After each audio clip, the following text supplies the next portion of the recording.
복음 1장 57절부터 마지막 절까지 말씀을 한 절씩 교독하시겠습니다.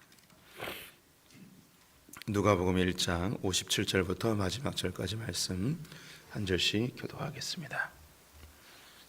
엘리사벳이 해산할 기한이 차서 아들을 낳으니 이웃과 친족이 주께서 그를 크게 긍휼히 여기심을 듣고 함께 즐거워하더라. 8일이 되매 아이를 할례하러 와서 그 아버지의 이름을 따라 사가라라 하고자 하더니 그 어머니가 대답하여 이르되 아니라 요한이라 할 것이라 하매 그들이 이르되 내 친족 중에 이 이름으로 이름한 이가 없다 하고 그의 아버지께 몬짓하여 무엇으로 이름을 지으려 하는가 물으니 그가 서판을 달라 하여 그 이름을 요한이라 쓰매 다 놀랍게 여기더라. 이에 그 입이 곧 열리고 혀가 풀리며 말을 하여 하나님을 찬송하니 그 근처에 사는 자가 다 두려워하고 이 모든 말이 온 유대 산골에 두루 퍼지매 듣는 사람이 다 이 말을 마음에 두며 이르되 이 아이가 장차 어찌 될까 하니 이는 주의 손이 그와 함께 하심이로라. 그 붙인 사가랴가 성령의 충만함을 받아 예언하여 이르되 찬송하리로다. 주 이스라엘 하나님이여 그 백성을 돌보사 속량하시며 주 우리를 위하여 구원의 뿔을 그 종 다윗의 집에 일으키셨으니 이것은 주께서 예로부터 거룩한 선지자의 입으로 말씀하신 바와 같이 우리 원수에게와 우리를 미워하는 모든 자의 손에서 구원하시는 일이라. 우리 조상을 긍휼히 여기시며 그 거룩한 언약을 기억하셨으니 곧 우리 조상 아브라함에게 하신 맹세라. 우리가 원수의 손에서 건지심을 받고 종신토록 주의 앞에서 성결과 의로 두려움이 없이 섬기게 하리라 하셨도다.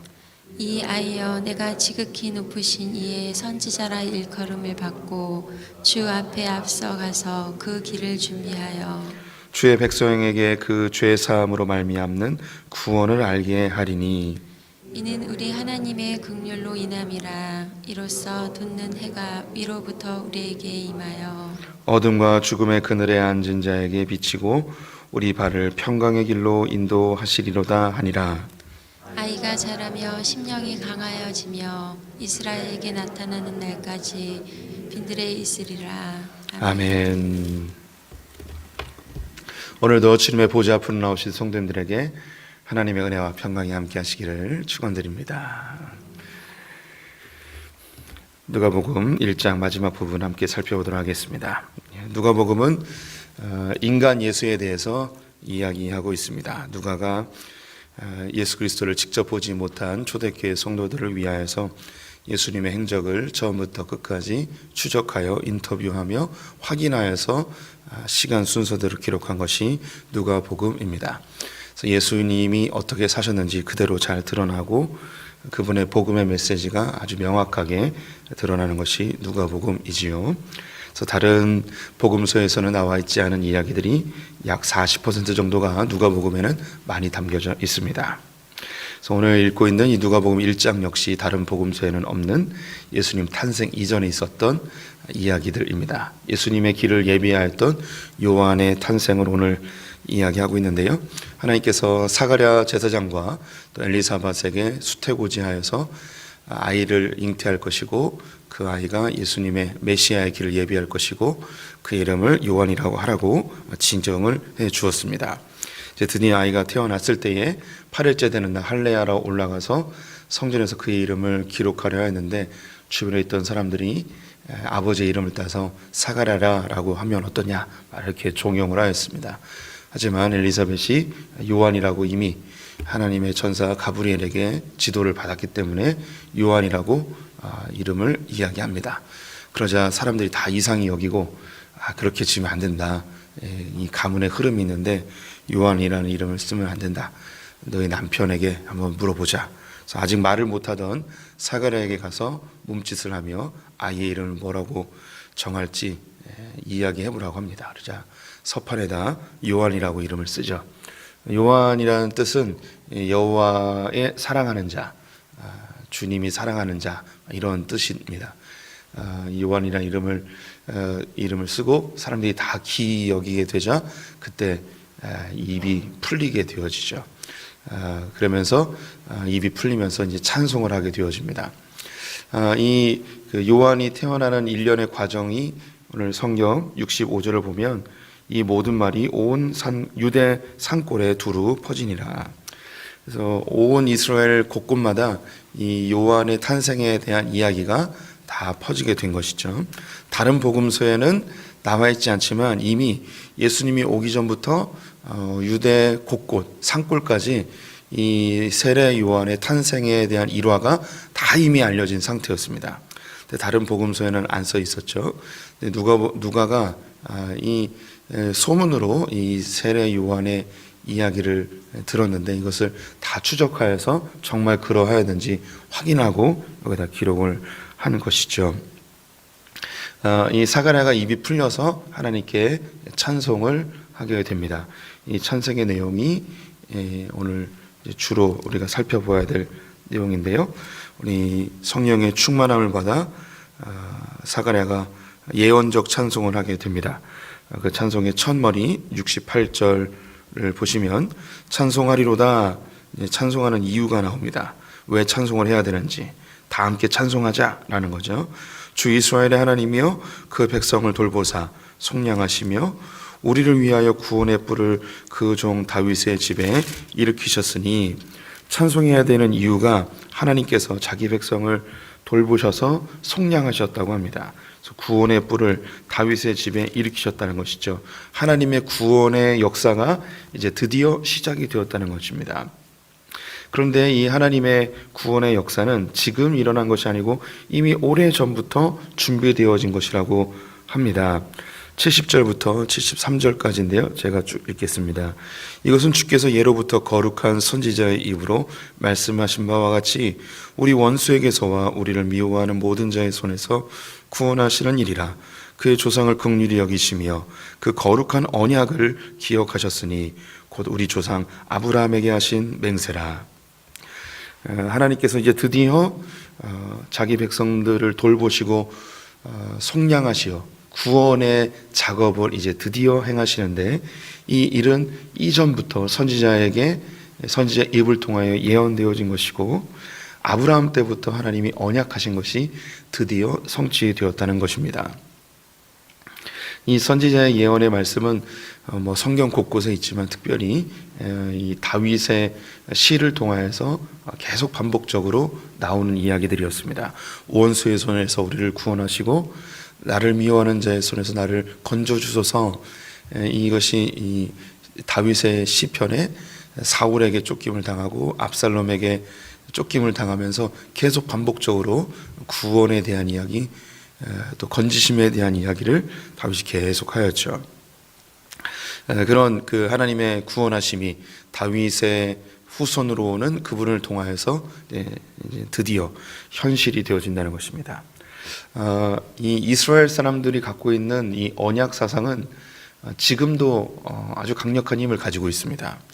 단지 지금 일어나고 있는 그 아픔이나 어려움에 매몰되지 아니하고 하나님께서 처음 이야기한다면 아담으로부터 아담의 언약, 노아의 언약, 그리고 아브라함의 언약, 그리고 다윗의 언약, 솔로몬과 했던 성전의 언약, 이 긴 역사의 아주 긴 호흡으로 이스라엘 가운데 일하시는 하나님을 그들은 여전히 신뢰하고 있습니다.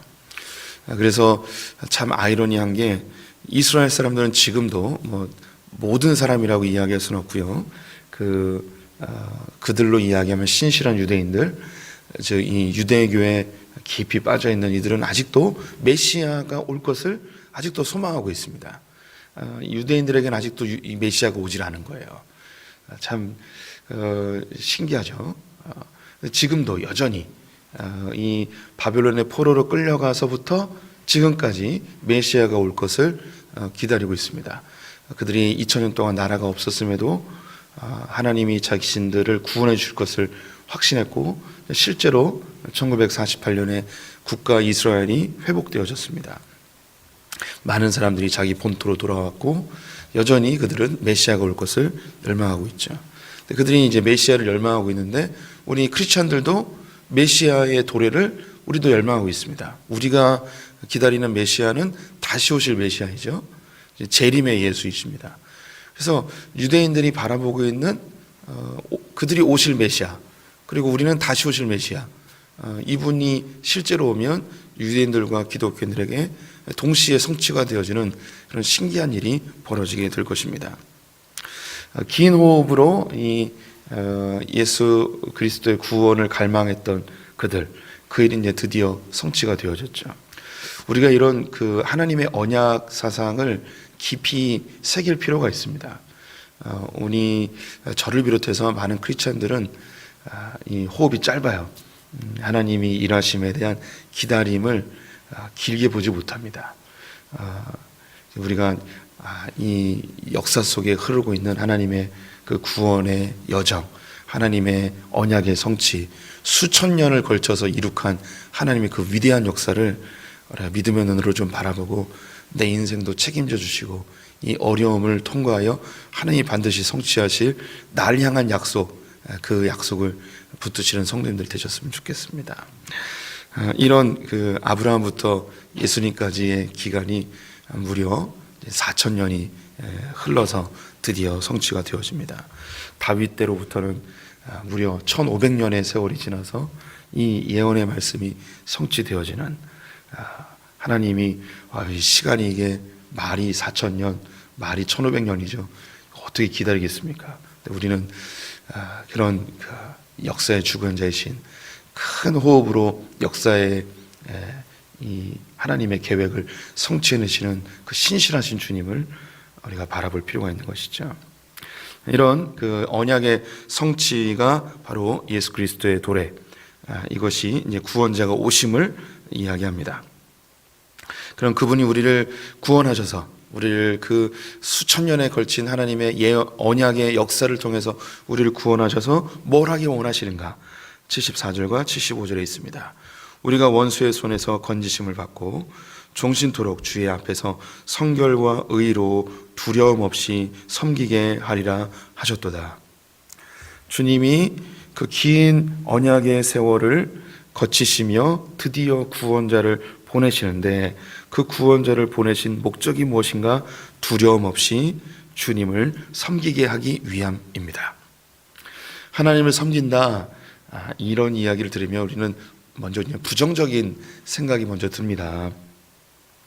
그 종이 되고 억압되고 부자연스럽고 낮아지고 비굴해지는 이런 것을 이제 섬김이라 이렇게 생각할 때가 있죠. 예전에 섬김에 대해서 새벽기도 때 한번 말씀드렸는데, 성경에서 이야기하는 이 섬김은 비굴함이나 신분적 낮아짐 이런 그 의미가 아닙니다. 두 가지의 의미가 있는데요. 하나님의 나라를 섬기는 그 사역의 초대입니다. 그 위대하신 하나님 나라에 우리가 초대되어져서 그 위대한 사역에 내가 동참되는 것 자체가 우리에게는 엄청난 영광입니다. 하나님께서 세상의 많은 피조물들 중에 하나님이 특별히 구원하여 구별하여 세운 우리가 하나님 나라에 동참되었다는 것, 이건 엄청난 큰 축복이죠. 또한 하나님이 이야기하시는 섬김은 우리에게 주어진 충성입니다. 충성.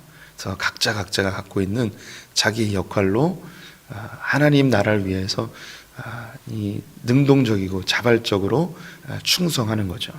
어떤 작은 교회 청소 이런 것을 주님은 섬김의 한 종류로 존귀히 여기시겠지만, 섬김을 표현하기에는 그런 어떤 교회 봉사나 이런 정도를 섬김이라고 이야기하기에는 매우 협소합니다. 하나님 나라의 섬김은 주의 나라의 그 위대한 사역에 동참하는 것이고, 내가 갖고 있는 은사와 재능과 하나님 주신 그런 마음 가지고 능동적이고 자발적으로 내게 주어진 것을 충성스럽게 감당하는 것, 이 하나님 나라에서의 섬김이죠. 하나님께서 우리 성도님들을 왜 구원하셨는가? 하나님 나라 함께 세우고자 하심입니다. 아담과 하와에게 에덴 동산에서 그 땅을 정복하고 다스리고 충만해지라고 하신 그 명령, 이 명령을 우리에게 다시 주시는 것이죠. 노아에게 그 땅에 충만하라고 했던 그 명령, 아브라함에게 하셨던 명령, 그리고 이스라엘 민족에게 주셨던 그 명령, 하나님 나라를 만드는 그 위대한 사역에 우리를 동참시키기 위해서 메시아 구원자를 이 땅에 보내시고 우리의 죄를 속량하시고 우리를 하나님의 나라에 초대하셔서 그 위대한 사역에 우리를 동참시켜 주셨습니다. 우리 성도님들이 예수 그리스도로 인해서 구원받았다는 이 자체, 단순히 내가 예수 믿고 천국 가는 그런 개념을 뛰어넘습니다. 천사도 흠모할 만한 아주 위대한 그 하나님 나라의 한 일원이 된 것입니다. 내 인생을 통해서 하나님 나라가 이루어진다는 것. 나는 별것 아닌 것 같고, 나는 미천해 보이고, 나는 가진 것도 없는 것 같고, 나는 크게 활약하는 것 같지도 않은데 나 존재 자체로 하나님의 나라가 이루어집니다. 제가 좋아하는 표현, 우리 성도님들은 하나님 나라의 하나의 톱니바퀴예요. 내가 없으면 이 하나님 나라가 작동하지 않는 거예요. 아주 그 고가의 롤렉스 시계에도 그 자그마한 눈에 보이지도 않는 그 톱니바퀴 하나가 딱 빠지면 이 롤렉스 시계가 수천만 원짜리 시계가 작동하지 않습니다. 이 하나님 나라에 어떤 분들은 큰 톱니바퀴일 수 있고 어떤 분들은 자그마한 톱니바퀴일 수 있어요. 하지만 이것이 유기적으로 각자가 그 맡겨진 자리에서 충성스럽게 작동할 때 이 하나님 나라가 원활하게 움직여지게 되어집니다. 우리 성도님들은 한 분 한 분이 너무너무 존귀하고 주님의 피값으로 사셨고 하나님 나라의 한 구성원으로 부름을 받았습니다. 우리는 이러한 자긍심이 있어야 됩니다. 예수님이 피값으로 사신 하나님의 존귀한 아버지의 백성, 우리 성도님들 그 마음을 가슴에 품기를 축원드립니다. 이 예수 그리스도 구원자의 오심을 준비하는 자가 있는데 그 준비하는 자가 바로 나의 아들이다 라는 걸 선포하고 있습니다. 76절에 이 아이여 내가 지극히 높으신 이의 선지자라. 일컬음을 받고 주 앞에 가서 그 길을 준비하여 나의 아들아 네가 바로 이 위대하신 이 구원자의 길을 예비하는 자이구나. 네가 얼마나 복된지 모르겠다. 자기 아들이 어떤 삶을 살지 이 사가랴가 선언하고 있습니다. 어쩌면 우리 모두 다 1인자가 되고자 하는 욕심이 있을 수 있습니다. 그런데 이 사가랴는 자기 아들이 2인자, 구원자의 길을 준비하는 2인자의 삶을 사는 것을 너무 큰 영광이라고 보고 있습니다. 왜 이런 시각을 갖게 되는가? 하나님 나라는 서열이 아니기 때문입니다. 하나님 나라는 1인자, 2인자, 넘버 2, 넘버 3 이런 개념이 없어요. 예수 그리스도를 중심으로 우리는 하나님의 공동체에서 각자 자기 역할을 감당하는 거예요. 요한은 요한의 이 몫으로, 베드로는 베드로의, 바울은 바울의, 저는 저의 몫을 감당하고 우리 성도님들은 각자의 몫을 담당하면 이것을 통해서 하나님 나라가 이루어지는 것이죠. 그러면서 이 구원자가 하실 일에 대해서 구체적으로 이야기합니다. 77절, 78절 주의 백성에게 그 죄사함으로 말미암는 구원을 알게 하리니 이는 우리 하나님의 긍휼로 인하여 이로써 돋는 해가 위로부터 우리에게 임하여 죄사함의 구원을 주실 그분이 위로부터 우리에게 임하게 되어진다고 합니다. 그 구원자가 우리에게 왔을 때 그분이 이 자기의 아들 요한이 준비하는 그 구원자가 우리에게 위로부터 우리에게 임하였을 때 어떤 일이 벌어지는가? 79절에 어둠과 죽음의 그늘에 앉은 자에게 비치고 우리 발은 평강의 길로 인도하시리로다. 어둠과 죽음의 그늘에 앉아 있었던 우리가 평강의 길로 인도함을 받는다고 합니다. 이것은 어제 보았던 마리아의 찬가와 같은 메시지를 담고 있습니다. 마리아는 스스로 자신을 비천한 여인이라고 하였죠. 그런데 예수를 잉태함으로 그분을 영접함으로 우리는 인생이 역전되어집니다. 영어로 표현하면 업사이드 다운 되는 거예요. 이 세상의 질서, 힘과 권력과 물질로 인한 이 세상의 계급의 질서가 이 구원자 예수 그리스도가 오심으로 인하여 완전히 뒤바뀌어 버리는 거죠. 가장 밑에 있던 자들이 가장 높은 존재로 뒤바뀌어 버리는 역사가 있습니다. 이 사가랴 역시 이 메시아 구원자가 오게 되어지면 어둠과 죽음의 그늘에 앉아있던 자들, 그 비천한 자들이 이 예수 그리스도를 인하여서 평강의 길로 완전히 뒤바뀌어 버리는, 늘 두려움과 염려와 근심과 목마름과 걱정으로 살았던 자들이 이 구원자 예수 그리스도로 인하여서 평강의 길로 완전히 뒤바뀌어 버리는 역전의 삶을 살게 될 것이라고 선언하고 있습니다. 이 예수 그리스도는 수천 년에 걸친 하나님의 언약의 실체이십니다. 긴 호흡으로 창세 전부터 준비하신 그 주님이 이 땅 가운데 오셨고, 그 주님은 우리에게까지 전달되어졌습니다. 우리가 다시 한번 하나님 나라에 동참한 것 자체가, 예수 그리스도로 인하여 우리가 속량되어져 주의 자녀를 일컬음 받는 것 자체가 얼마나 영광스러운지 우리 성도님들이 다시 한번 마음에 새기시고 자신감 넘치게 어깨 쫙 펴고 당당하게 이 세상이 우리를 뭐라 할지라도 하나님 주신 이 담대함 가지고 이 땅을 멋지게 살아내시는 성도님 되시기를 축원드립니다. 기도하겠습니다.